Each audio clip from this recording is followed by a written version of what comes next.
Hello iPhone users, so there are some hidden symbols on your iPhone which I'm going to show you where are they and what are they, right?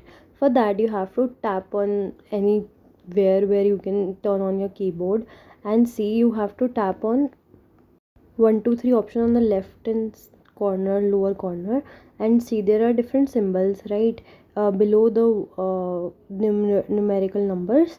So see here, it is of all the rupees, dollar, euro, etc.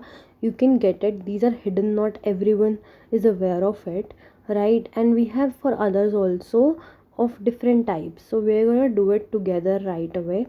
So this is the unit of money of different currencies, right? And this is the last on the right hand side corner. These are the quotation marks, right, for arrows, etc., double arrow. And this is the apostrophe, inverted apostrophe, etc. You can see these options if you have not explored before.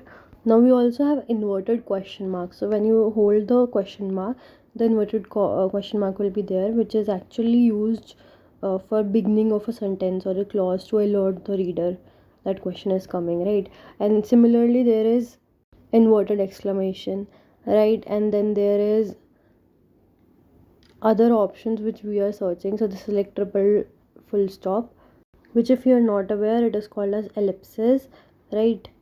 We will cover more in the next video. Ta-da!